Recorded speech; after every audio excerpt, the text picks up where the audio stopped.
यह कहानी उपभोक्ता इलेक्ट्रॉनिक्स उद्योग में एक बहुत बड़े दिग्गज की है, जिसने खेल को बदल दिया और मानकों को ऊपर उठाया। लेकिन जब उद्योग के लिए चीजें अच्छी लगने लगीं, तो वह हवा में उड़ गया और बस गायब हो गया। यह एक ऐसे व्यक्ति की भी कहानी है जिसने एक छोटी सी धातु कार्यशाला को $1 अरब के विनिर्माण साम्राज्य में बदल दिया, जिसने उद्योग को आकार दिया।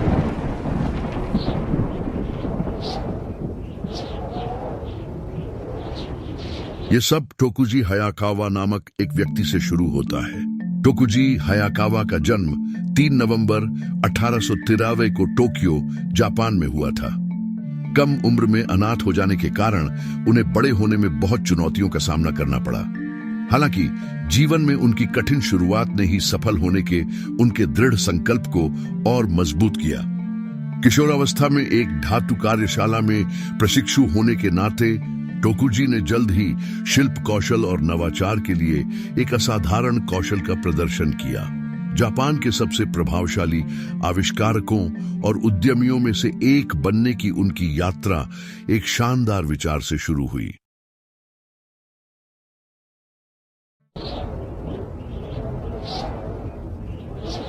1912 में सिर्फ 19 साल की उम्र में टोकुजी ने एक क्रांतिकारी मैकेनिकल पेंसिल का आविष्कार किया। उस समय पेंसिलें नाजुक और बोझिल होती थीं, जिन्हें लगातार तेज करने की जरूरत होती थी। टोकुजी की रचना, जिसका नाम एवर रेडी शार्प पेंसिल था, ने एक बदली जा सकने वाली लीड मैकेनिज्म को शामिल करके इस समस्या को हल किया। उनके आविष्कार ने उपयोगकर्ताओं को बिना किसी रुकावट के आसानी से लिखने की अनुमति दी, जिससे यह बेहद व्यावहारिक हो गया। पेंसिल की सफलता रातों रात नहीं आई। शुरुआती दिनों में टोकुजी को अपने आविष्कार को बेचने के लिए संघर्ष करना पड़ा। उन्होंने पेंसिलों का बड़े पैमाने पर उत्पादन करने के लिए 1915 में एक छोटी सी फैक्ट्री खोली और उन्हें बढ़ावा देने के लिए खुद को समर्पित कर दिया। शुरुआती प्रतिरोध के बावजूद शार्प पेंसिल ने लोकप्रियता हासिल करना शुरू कर दिया, खासकर जापान में कार्यालय कर्मचारियों और छात्रों के बीच। पेंसिल का नाम शार्प बाद में कंपनी की पहचान का पर्याय बन गया।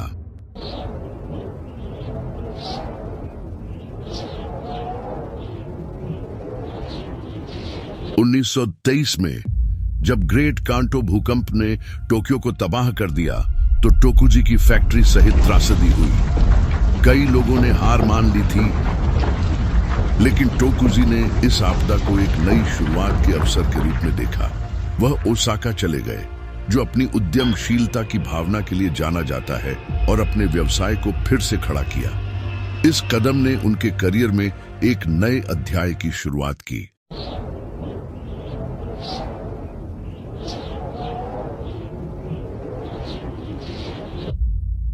1930 के दशक तक टोकुजी ने पेंसिल से परे अपने उत्पाद रेंज में विविधता लाने की आवश्यकता को पहचाना। उन्होंने रेडियो प्रौद्योगिकी में प्रगति से प्रेरित होकर इलेक्ट्रॉनिक्स के तेजी से बढ़ते क्षेत्र की खोज शुरू की। उनकी कंपनी ने शुरुआत में बेल्ट बकल और पानी के नल जैसे सरल घटकों का उत्पादन किया, लेकिन टोकुजी का अंतिम लक्ष्य उपभोक्ता इलेक्ट्रॉनिक्स क्षेत्र में नवाचार करना था। 1925 में टोकुजी की कंपनी ने जापान का पहला क्रिस्टल रेडियो विकसित किया। इसने इलेक्ट्रॉनिक्स निर्माण में अपनी शुरुआत की और 1940 के दशक तक कंपनी अधिक उन्नत रेडियो का उत्पादन कर रही थी। यांत्रिक उत्पादों से इलेक्ट्रॉनिक उपकरणों की ओर बदलाव ने शार्प के भविष्य की नींव रखी। द्वितीय विश्व युद्ध के बाद टोकुजी की कंपनी, जिसका अब आधिकारिक तौर पर नाम बदलकर शार्प कॉरपोरेशन कर दिया गया, ने इलेक्ट्रॉनिक्स को पूरी तरह से अपना लिया। 1975 में शार्प ने आधुनिक तकनीक के लिए जापान की तेजी से बढ़ती भूख को देखते हुए टेलीविजन का उत्पादन शुरू किया। कंपनी के टीवी सेट न केवल किफायती थे, बल्कि अपनी विश्वसनीयता के लिए भी जाने जाते थे, जिससे शार्प को घर घर में पहचान बनाने में मदद मिली।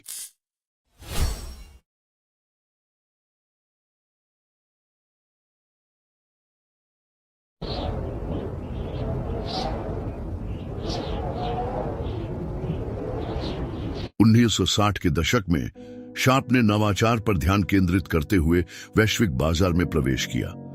इसकी एक ऐतिहासिक उपलब्धि 1964 में दुनिया के पहले ओलर ट्रांजिस्टर कैलकुलेटर का विकास था। इस पोर्टेबल बैटरी से चलने वाले उपकरण ने ऑफिस के काम और व्यक्तिगत कंप्यूटिंग में क्रांति ला दी। शार्प के कैलकुलेटर वैश्विक स्तर पर सफल हुए, जिससे अत्याधुनिक तकनीक के लिए कंपनी की प्रतिष्ठा और मजबूत हुई। टोकुजी के नेतृत्व में शार्प ने नवाचार करना जारी रखा। कंपनी ने सेमीकंडक्टर और डिस्प्ले तकनीक जैसे उभरते क्षेत्रों की खोज करते हुए अनुसंधान और विकास में भारी निवेश किया। 1973 में शार्प ने दुनिया का पहला एलसीडी कैलकुलेटर पेश किया, जिसने आज हमारे द्वारा उपयोग किए जाने वाले आधुनिक फ्लैट पैनल डिस्प्ले का मार्ग प्रशस्त किया। शार्प ने घरेलू उपकरणों, ऑडियो विजुअल उपकरणों और सौर ऊर्जा में भी विस्तार किया। टोकुजी ऐसे उत्पाद बनाने में विश्वास करते थे जो लोगों के जीवन को बेहतर बनाते हो, एक ऐसा दर्शन जिसने कंपनी के विकास को निर्देशित किया। इस समय सब कुछ ठीक चल रहा था, तभी मौत का कोहराम मच गया। 1980 में 47 वर्ष की आयु में टोकुजी हयाकावा का निधन हो गया और वे अपने पीछे एक स्थायी विरासत छोड़ गए।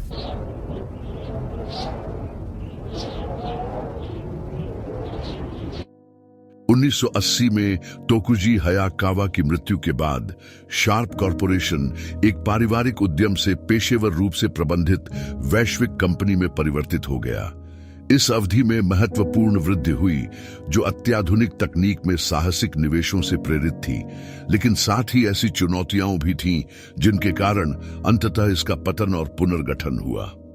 1980 के दशक में इसामु सैगुसा जैसे अधिकारियों के नेतृत्व में शार्प एलसीडी तकनीक में अग्रणी बन गया। इसने अनुसंधान और विकास में भारी निवेश किया और खुद को कैलकुलेटर, टीवी और माइक्रोवेव सहित उपभोक्ता इलेक्ट्रॉनिक्स में अग्रणी के रूप में स्थापित किया। शार्प के एलसीडी कैलकुलेटर और शुरुआती फ्लैट पैनल डिस्प्ले ने इसे प्रतिस्पर्धात्मक बढ़त दी।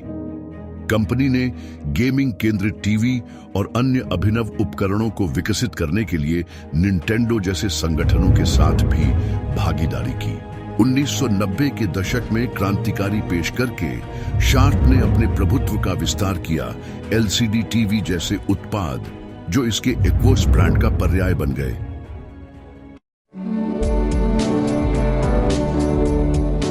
Versatile.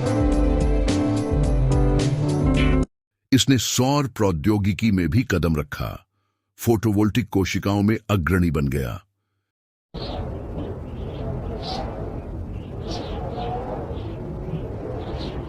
शार्प की नवाचार करने की क्षमता ने इसे इलेक्ट्रॉनिक्स बाजार में एक मजबूत उपस्थिति बनाए रखने की अनुमति दी, भले ही प्रतिस्पर्धी वैश्विक स्तर पर उभरे हों।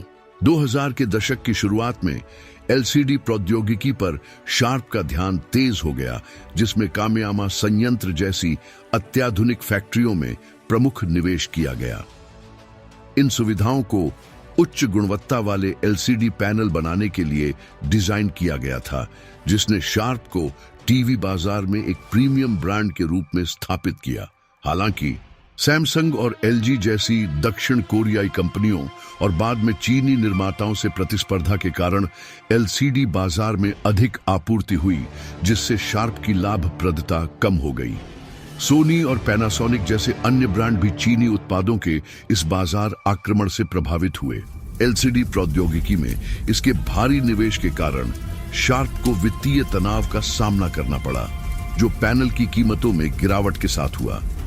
2009 तक कंपनी ने सार्वजनिक होने के बाद अपना पहला शुद्ध घाटा दर्ज किया। वैश्विक वित्तीय संकट और अपने व्यवसाय में विविधता लाने में चूक ने शार्प की चुनौतियों को और बढ़ा दिया और इसका टीवी बाजार हिस्सा गिर गया, अच्छा तेजी से। –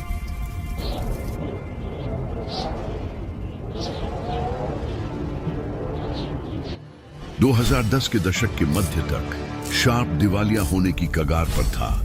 2016 में ताइवान के फॉक्सकॉन ने 5 बिलियन में कंपनी में 6% हिस्सेदारी हासिल कर ली। यह एक महत्वपूर्ण मोड़ था, क्योंकि शार्प एक जापानी नियंत्रित फर्म से वैश्विक विनिर्माण दिग्गज का हिस्सा बन गया।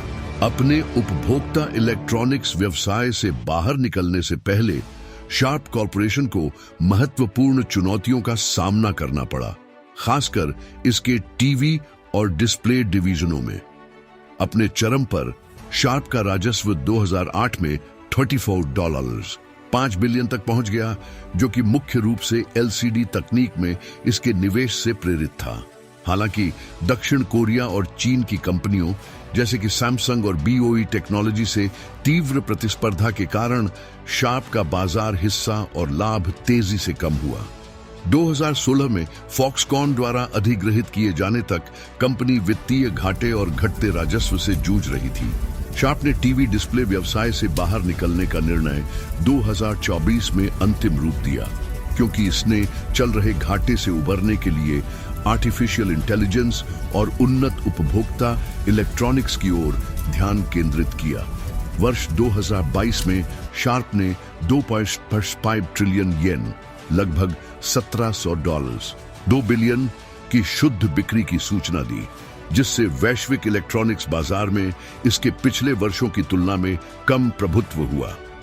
आज शार्प कॉरपोरेशन उन्नत टेलीविजन से लेकर ऊर्जा कुशल समाधानों तक भविष्य को आकार देने वाले अभिनव उत्पादों को विकसित करके टोकुजी की विरासत का सम्मान करना जारी रखता है। कंपनी की यात्रा इसके संस्थापक की स्थायी भावना का प्रमाण है, जिन्होंने एक सपने और इसे वास्तविकता बनाने के दृढ़ संकल्प के अलावा कुछ भी नहीं शुरू किया।